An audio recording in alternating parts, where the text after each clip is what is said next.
Hi everyone, welcome back to my channel. और मैं हूं आपकी diet and nutrition expert Madhulika. और आज मैं आप लोगों से अगेन बात करूंगी थायराइड के बारे में। बहुत इंपॉर्टेंट इन्फॉर्मेशन है इसमें, बहुत ऐसे स्पेसिफिक विटामिन्स के बारे में मैं आज आप लोगों के साथ डिस्कस करूंगी।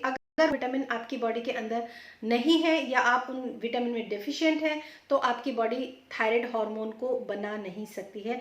और ये बिल्कुल सच बात है कि आपकी बॉडी के अंदर जब भी हम देखते हैं, अगर आपको डॉक्टर बोलते हैं कि आप अपना थायराइड टेस्ट करवाइए और आपका TSH अगर बढ़ा हुआ आता है तो डॉक्टर आपको रिकमेंड करते हैं T4 की एक सिंथेटिक टैबलेट जो आप लेते हैं।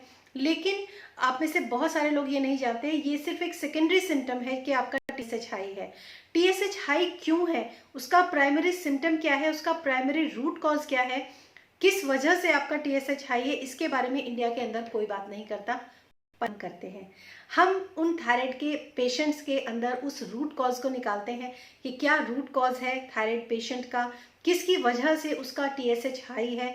उस सिम्टम के ऊपर काम करते हैं, डाइट एडवाइस करते हैं नेचुरल वे में, और अगर आपको ज़रूरत होती है तो सप्लीमेंटेशन के साथ भी काम करते हैं।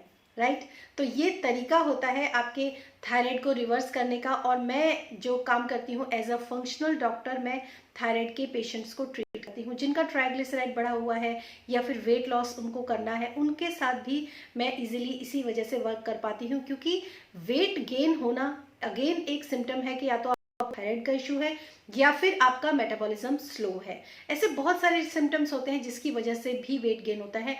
और अगर आप में से बहुत सारे लोग एक्सरसाइज करके थक चुके हैं, इनका वेट रिड्यूस नहीं हो रहा है गाइस, तो बिल्कुल मैं आपको बता दूं आपकी बॉडी के अंदर कहीं ना कहीं न्यूट्रिएंट डेफिशिएंसी है जिसकी वजह से आपका वेट लूज नहीं हो रहा है। स्पेशली दो विटामिन की बात करूंगी, vitamin D3 and vitamin B12। They are responsible for your weight loss. Okay, तो इस चीज का भी आप ध्यान रखिए कि जब भी आप वेट लॉस के ऊपर जाते हैं तो विटामिन और मिनरल्स भी आपकी डाइट के अंदर पूरे होने चाहिए।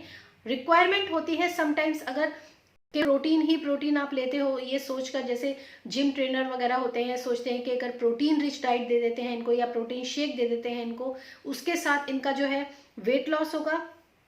Again wrong. अगर आपको वेट लॉस करना है don't go in the gym. आप वेट लॉस करने के लिए कभी जिम में मत जाइए। जिम एक जो होता है, जिम तब जाना चाहिए इंसान को जब उसका वेट लूज हो चुका हो और उसको मसल्स को टोन करना हो, उसको मसल्स को टाइट करना हो। तो ये मिथ भी अपने अंदर से निकाल दीजिए कि अगर आप ओबेसिटी के शिकार हैं और आप जिम जा रहे हैं तो ये बिल्कुल ही एक रॉन्ग कंसेप्ट है जिसके ऊपर आप काम कर रहे हो। Again back to the point, और मैं आज आप लोगों से बात करूंगी थायराइड हार्मोन के बारे में।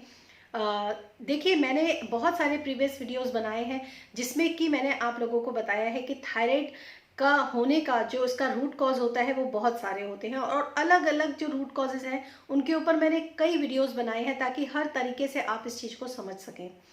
आज मैं बात करूंगी कि ये जो थायराइड हार्मोन आपका प्रोड्यूस होता है, आपको पता है थायराइड हार्मोन आपका ग्लैंड से प्रोड्यूस होता है। तो ग्लैंड में ही कुछ ऐसी चीज़ें होती हैं, कुछ ऐसे एसेंशियल विटामिन्स जो होते हैं वो ज़रूरी होते हैं होना, जिसके साथ आपका जो थायराइड हार्मोन होता है, एक सिंगल थायराइड हार्मोन T4 वो प्रोड्यूस होता है। ठीक है, तो आज हम इसी के बारे में बात करेंगे।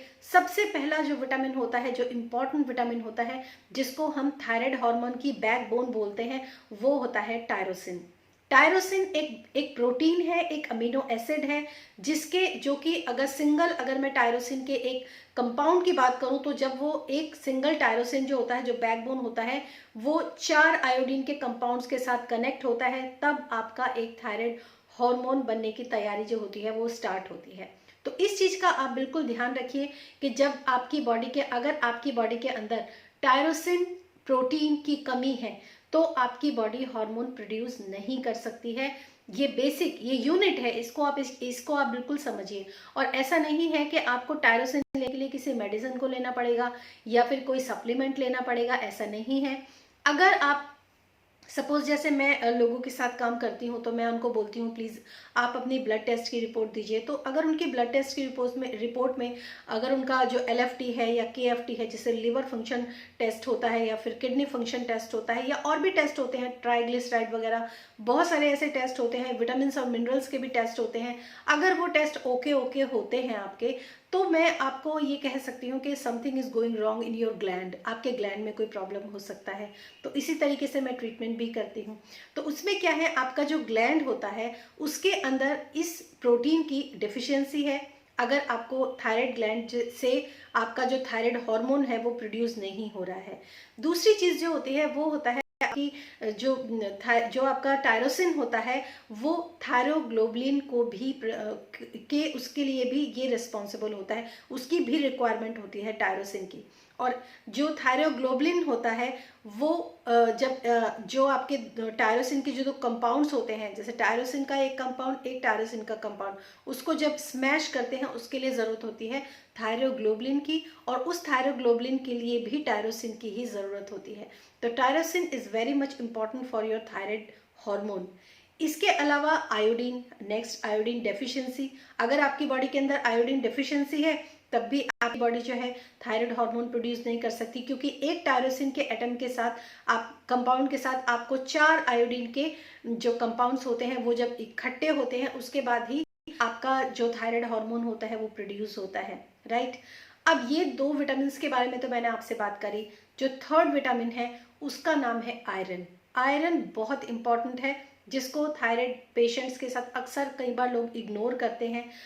विटामिन D3 के साथ, जैसे मेरे पास ऐसे बहुत सारे पेशेंट्स हैं जो मेरे पास आए हैं, उनको जब मैंने उनका देखा कि डॉक्टर ने उनको क्या दिया है, तो डॉक्टर ने उनको थायराइड का जो T4 सिंथेटिक वर्जन जो आप एक मॉर्निंग में टैबलेट खाते हैं वो, प्लस उन्होंने विटामिन D3 दिया है।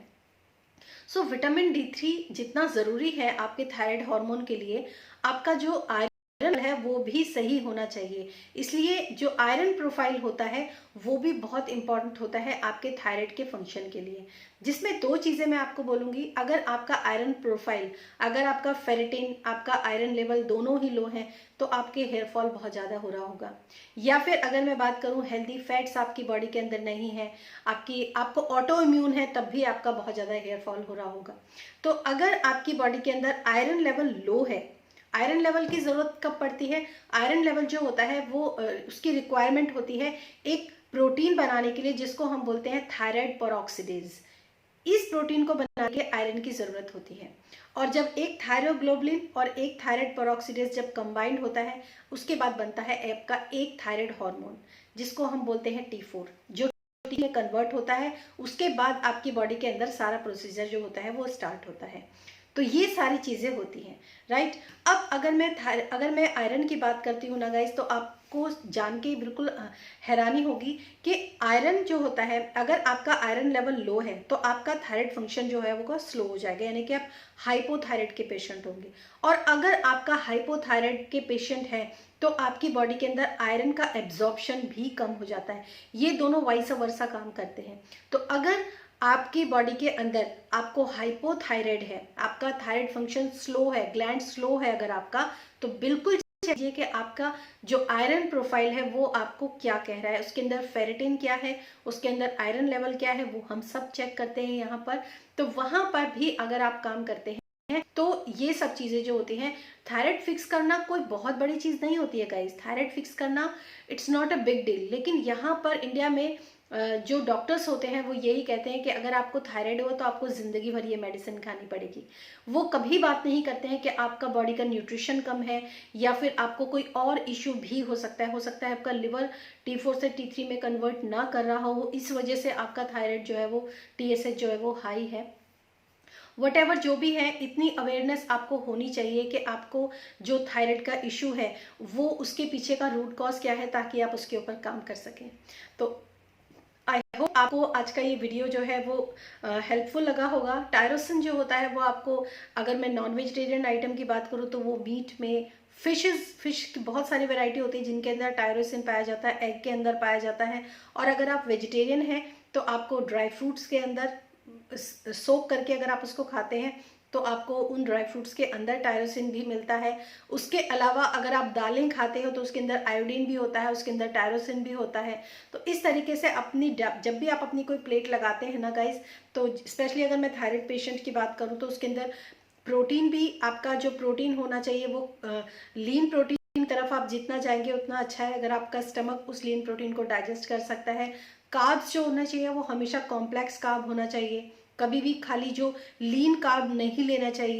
फैट हमेशा हेल्दी होना चाहिए। कुछ ना कुछ प्रोबायोटिक्स वगैरह भी, होममेड पिकल्स हैं या फिर इस तरह की कोई भी चीज़ है, कर्ड है, तो जो होममेड कर्ड होती है, ऐसी बहुत सारी चीज़ें होती हैं, वो सारी चीज़ें इंक्लूड कीजिए आप। उसके बाद ही आप जो है इस थायराइड फंक्शन को अपने रिवर्स कर सकते हैं, ठीक कर सकते हैं। और बाकी अगर आपको पर्सनल कंसल्टेशन चाहिए तो आप मेरा डिस्क्रिप्शन बॉक्स में मेरा व्हाट्सएप नंबर है, वहाँ पर आप अपने लिए एक पर्सनल कंसल्टेशन बुक कर सकते हैं।